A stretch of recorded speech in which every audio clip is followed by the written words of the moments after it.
आप एमटीएस को क्रैक कैसे कर सकते हैं। ठीक है, मैं अगर सीधा सीधा यहाँ बोलूँ तो हाउ टू क्रैक एमटीएस, सीधी सी बात है।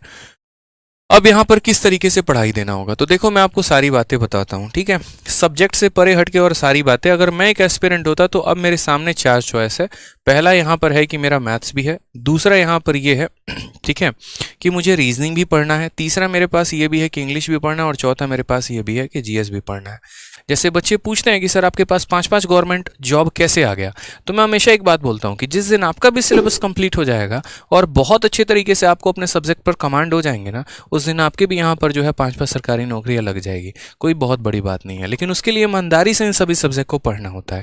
तो अभी आपको यहाँ पर काम ये करना है कि जो आप हमेशा जीएस को इग्नोर करके चलते थे ना, आप इसको कभी इग्नोर करके मत चलना भाई, बिल्कुल भी इग्नोरेबल नहीं है। एसएससी बार बार आपको अपने जो है नोटिफिकेशन, नोटिस और अलग अलग जो है कोरिजेंडम से बार बार बताने की कोशिश कर रही है कि भाई इसको आप तवज्जो दो, इसको आप वैल्यू दो, इसको आप पढ़ो, नहीं तो आपकी लंका लगने वाली है। अब यहाँ पर खेल वही बच्चा करके जाएगा जिसका यहाँ पर जीएस बहुत अच्छा है, या जिसने करंट अफेयर्स अपने आप को अपडेट किया है, स्टैटिक्स से अपने आप को अपडेट किया है, जिसने सारे सब्जेक्ट पढ़े हैं। क्योंकि इसकी वैल्यू पहले भी बहुत ज़्यादा नहीं थी, क्योंकि हर बच्चा लगभग बराबर स्कोर कर पाता था यहाँ पे। ठीक है, तो यहाँ पर अगर हम बात करते हैं तो अगर मेरी स्ट्रेटजी रहे तो वो क्या रहनी चाहिए, आपका जो स्ट्रेटजी रहना चाहिए, अगर आगे चल के आपको और भी परीक्षाएं देनी है और भी फॉर्म आपको भरना है, तो डेली के डेली जो है आपको कम से कम 1 से 2 घंटे आपको मैथ्स को देने ही देने हैं। रीजनिंग की भी बात करूं मैं आपको तो 1 आवर डेली प्रैक्टिस करना ही करना है। इंग्लिश के लिए अगर मैं बात करूं तो आप 2 घंटे दे सकते हैं। 1 घंटे आप अपने वोकैबुलरी को दीजिए जो हमेशा हम कहते हैं, और 1 घंटे आप अपने ग्रामर को दीजिए। साथ में जीएस की भी अगर हम बात करते हैं तो जीएस में अब आपको कम से कम 2 से 3 घंटे देने की जरूरत है, और इन 3 घंटों को आपस में बांट लीजिएगा।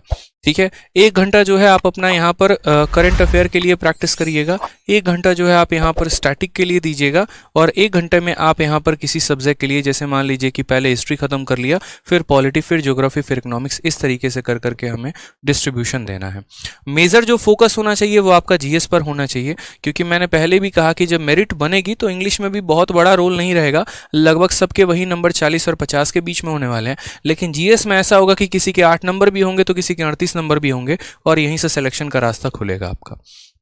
तो इस पार्ट पर जितना फोकस कर सकते हैं, इस पार्ट पर आप उतना ज़्यादा फोकस करिए। ठीक है, प्रैक्टिस अच्छा करते रहिए, अपने सिलेबस को टारगेट करते रहिए, और बाकी हम यहाँ पर जो महाभारत बैच पढ़ा रहे हैं आपको यूट्यूब पर, ये हमारी पूरी टीम जो हम आपको करा रहे हैं, ये बहुत सफिशिएंट है।